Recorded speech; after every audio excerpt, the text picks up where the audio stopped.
잘 나오셨습니다. 지난 한 주간도 주님이 내 안에 내가 주님 안에 거하는 복된 시간이 되었을 줄로 믿습니다. 오늘은 복음 전도의 능력이라는 제목으로 은혜를 함께 나누겠습니다. 복음은 굿뉴스, 좋은 소식, 기쁜 소식이라는 뜻입니다. 헬라어로는 유앙겔리온이라고 하죠. 이것은 예수님이 사람들에게 가져다준 가장 기쁜 소식입니다. 죄인을 구원하시기 위해 오신 예수님이 복음입니다. 물에 빠져 죽어가는 사람에게는 누군가의 도움이 절실하게 필요합니다. 죄를 짓고 죽어가는 인류에게 구원자 예수님이 오셨습니다. 그 예수님을 믿고 고백하는 모든 사람은 은혜로 구원을 받습니다. 세상에 종교는 많죠. 그러나 이 참 진리 복음은 단 하나뿐입니다. 오늘날에는 이단들이 기쁜 소식, 성도의 구원파, 또 새하늘과 새 땅, 영생, 좋은 말들을 다 갖다 쓰는 것 같습니다. 우리가 그들에게 밀려서는 안 될 줄로 믿습니다. 초대 예루살렘 교회는 성령의 충만함을 받았습니다. 베드로 사도의 설교 한 번에 3,000명이 회심하고 예수님을 믿는 역사가 일어나죠. 이렇게 큰 소동이 일어나자 유대주의자들이 그리스도인들을 색출해 박해하였고, 이때 스데반 집사가 복음을 전파하다가 장렬하게 전사 순교하였습니다. 경건한 성도들이 스데반 집사를 장사하고 크게 울고 있을 때에 사울이 교회를 없애는 데 앞장을 섭니다. 사울은 히브리식 이름이죠. 헬라어로는 바울입니다.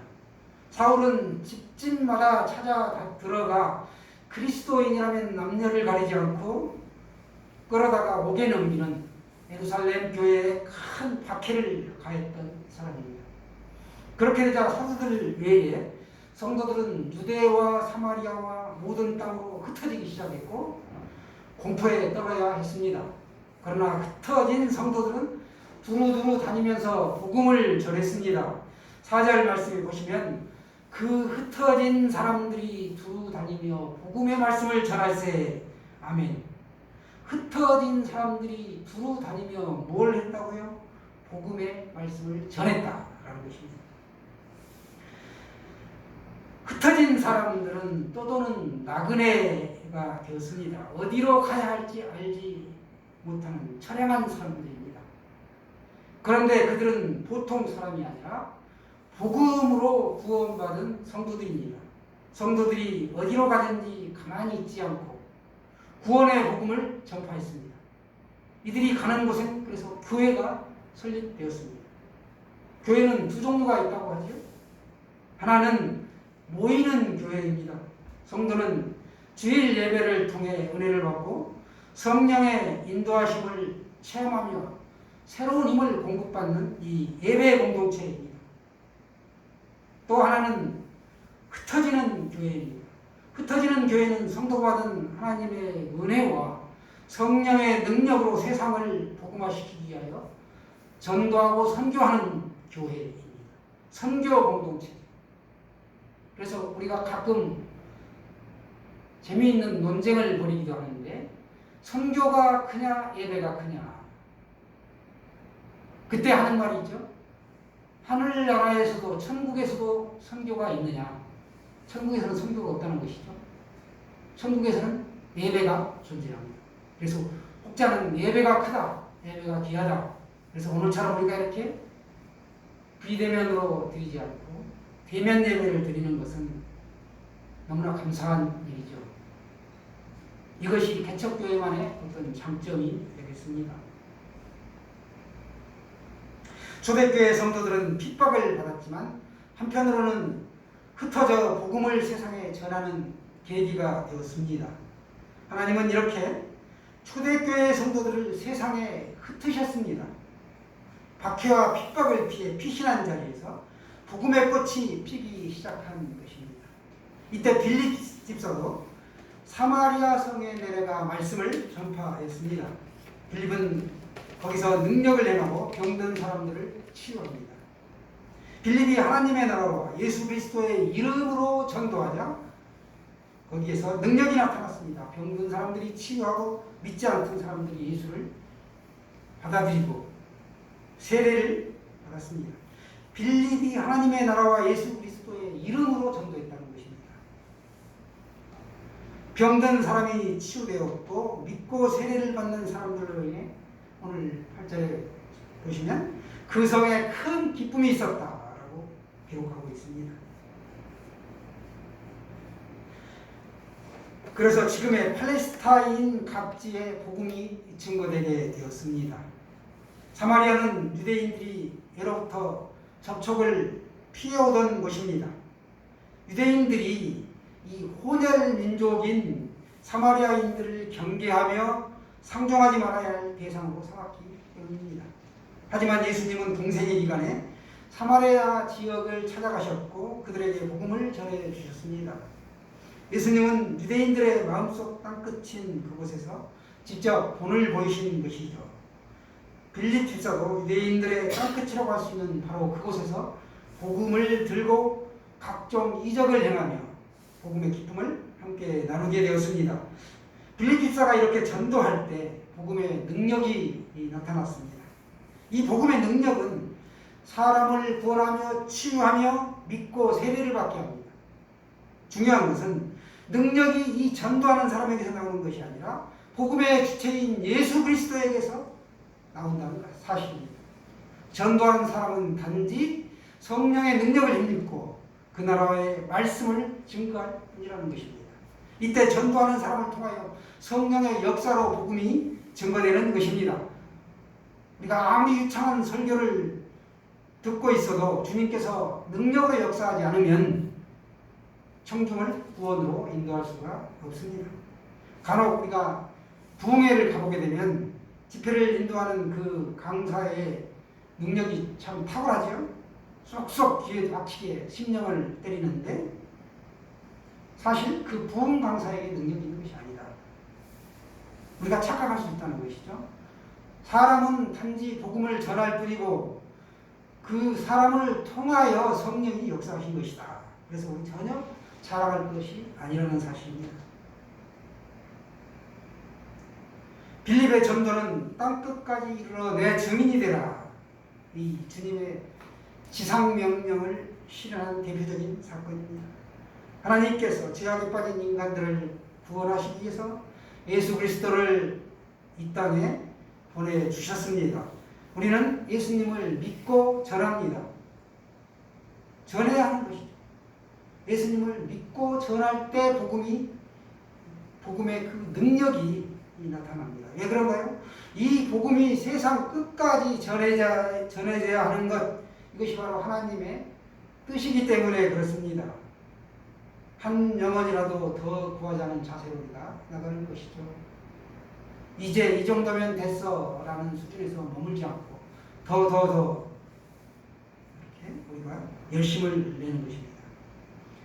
그런데 제일 복음을 전하다 보면 우리가 하지 말아야 할 행동들이 있는데 첫 번째는 남의 터 위에 집을 세우지 말자는 것입니다. 남의 땅에다가 우리가 집을 지으면 안 되지요? 숫자적 부흥을 위해 다른 교회에 잘 출석하시는 분을 우리 교회로 모시고 온다든지 그 교회에서 신앙이 좀 떨어져 나가서 마침 어디로 떠나고 싶어하는 이런 사람들도 때는 이때다 하고 끌어다니면 안 된다는 것이죠. 마음이 흔들리는 타교에 데려오는 것이 아닙니다. 본인이 어떤 하나님의 사인을 받고 오는 것까지야 어떻게 할 수 없죠. 우리가 해야 되는 것은 불신자에게 복음을 증거해야 되는 것입니다. 복음을 듣지 못한 사람들에게 오늘 복음, 기쁜 소식을 들려주는 것이 교회의 사명입니다. 오늘 예루살렘 교회의 부재 문제로 원망이 생겨났을 때 이 초대교회에 12사도가 모든 제자들을 모아놓고 우리가 하나님의 말씀을 제쳐놓고 젖대를 일삼는 것이 마땅치 않으니 형제들아 너희 가운데서 성령과 지혜가 충만한 충만하여 칭찬받는 사람 7을 택하라. 이렇게 부탁합니다. 이때 세워진 7 집사 중에 한 사람이 바로 빌립 집사이고 스데반 집사이죠. 5절 말씀을 우리가 한번 다 같이 보도록 하겠습니다. 5절입니다. 시작. 빌립이 사마리아 성에 내려가 그리스도를 백성에게 전파하니. 아멘. 빌립이 사마리아 성에 내려가 흩어질 때 빌립은 사마리아 지역을 성령의 인도함을 받고 가게 됐다는 것이죠. 그리스도를 백성에게 전파했다. 예수는 그리스도라고 전파했다는 것이죠. 그들이 그의 말씀을 들었습니다. 복음을 전하는 성도는 하나님께서 지혜와 지식으로 무장시켜 주십니다. 성령이 그들을 무장시킨다는 것이죠. 그렇게 복음을 전하는 것은 성령의 온전한 역사입니다. 복음 안에는 하나님의 능력이 담겨 있습니다. 초대교회에서는 사도들만이 복음을 증거하는 것이 아니라 스데반 집사를 비롯한 빌립 집사도 능력 있게 복음을 증거했습니다. 그래서 많은 사람들을 구원으로 이끌게 되었습니다. 놀라운 사실은 이 빌립 집사가 에디오피아 내시 재무장관에게 복음을 전도하여 구원한 사건입니다.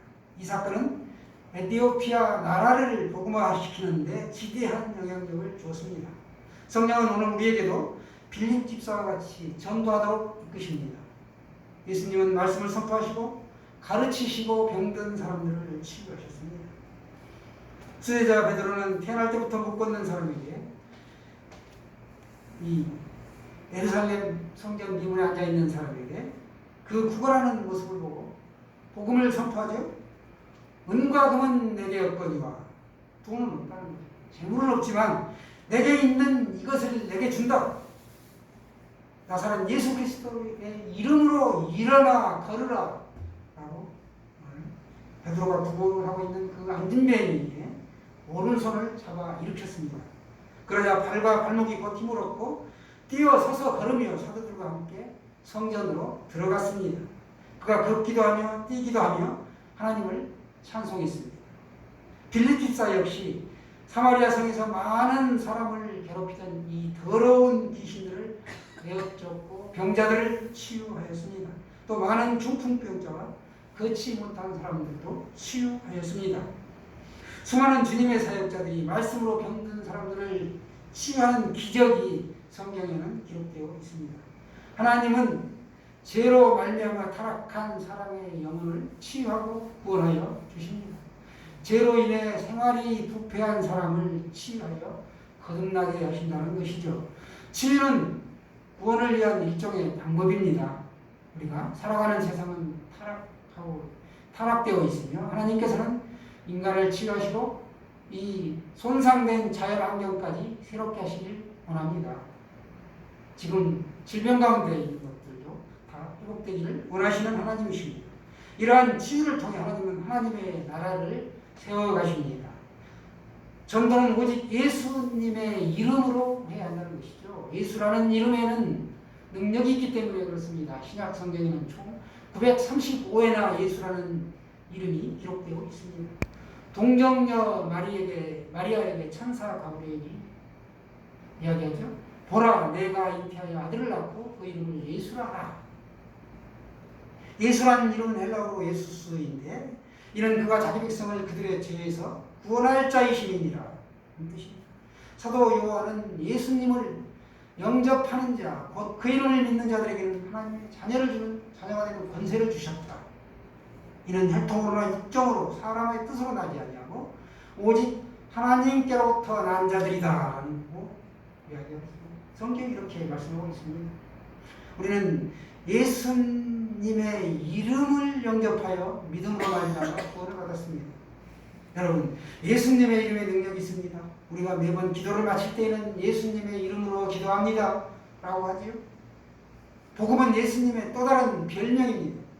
복음, 예수님, 예수 그리스도, 이게 딱 뇌와 이 심령에 각인이 되어 있어야 합니다. 이사야 55장 1절에서는 오호라 너희 목마른 자들아 물로 나오라.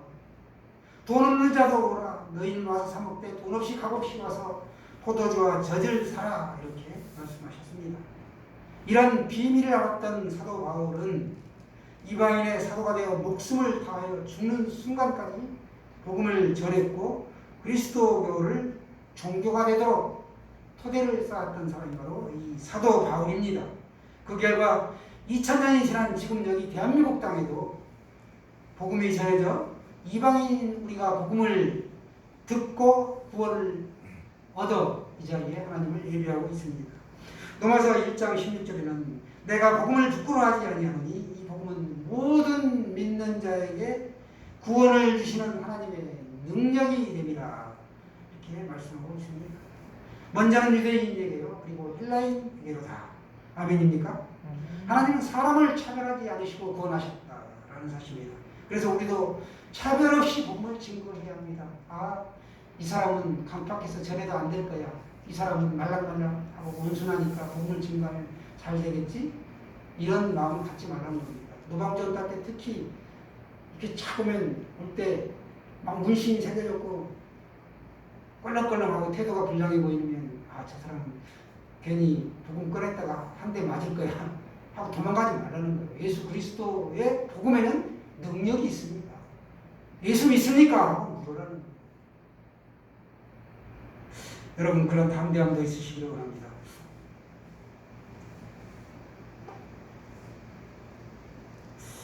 사마리아 성에는 마술사 시몬이 큰 자라고 불려지며 하나님의 능력이다 라고 존경을 받는 사람으로 자리매김하고 있었습니다. 그러나 그는 가짜였습니다. 그들은 몰랐죠. 그런데 빌립 집사가 진짜인 예수 그리스도 복음을 증거하자 그들은 시몬은 가짜구나 라고 예수 그리스도를 믿고 세례를 받아 시몬도 믿고 세례를 받고 그들이 다 예수님을 따르는 사람이 되었습니다. 여러분의 믿음은 진짜입니까? 12절 말씀 한번 다 같이 보겠습니다. 12절입니다. 시작. 빌립이 하나님 나라와 및 예수 그리스도의 이름에 관하여 전도함을 그들이 믿고 남녀가 다 세례를 받으니 13절 한번 같이 읽겠습니다. 시작. 시몬도 믿고 세례를 받은 후에 전심으로 빌립을 따라다니며 그 나타나는 부적과 큰 능력을 보고 놀라니라. 놀랐다는 것입니다. 우리 복음에는 이 놀라운 능력이 있습니다. 빌립 집사는 하나님 나라를 전했습니다. 하나님 나라는 구원받은 성도가 이 세상을 떠날 때에 가는 천국을 우리가 보통 말하고 있습니다. 그러나 1차적으로 이 세상에서 우리가 천국 같은 삶을 누리는 것입니다. 가정과 교회를 통해서 하나님을 사랑하고 이웃을 사랑하며 사는 것, 이것이 바로 천국이죠. 음식을 잘하는 맛집도 우리가 가게 되면 사람들에게 자랑스럽게 소개하죠. 하물며 하나님을 자랑하고 예수 그리스도의 이름을 전함에 있어서야 무슨 말이 필요하겠습니까? 우리도 예수 그리스도의 이름으로 전도하기를 멈추지 말아야 할 것입니다. 우리 몸의 이 정상 체온이 36.5도라고 하죠. 저는 그보다 체온이 약간 낮게 나옵니다. 기력이 떨어져 지난 수요일에 이마트 앞에 있는 한 한의원에 들르게 되었습니다. 진맥을 하며 이렇게 약을 조제해 왔는데요. 진료 중에 제가 그 한의원 원장님에게 물었습니다. 원장님은 예수님 믿으세요? 그랬더니 예수님 안 믿는 사람이 어디 있나요? 이렇게 오히려 저에게 반문을 하대요. 우리 주변에 예수 안 믿는 분이 수두룩한 걸 이분이 정말 몰라서 그랬을까요? 즉 자신은 잘 믿고 있으니 나에게는 전도 안 해도 된다는 식의 대답인 것 같았습니다. 그러니까 이런 사람은 나는 잘 믿으니까 내 믿음은 내가 지킵니다. 전도하지 마세요. 그런 뜻이 담겨 있는 것입니다.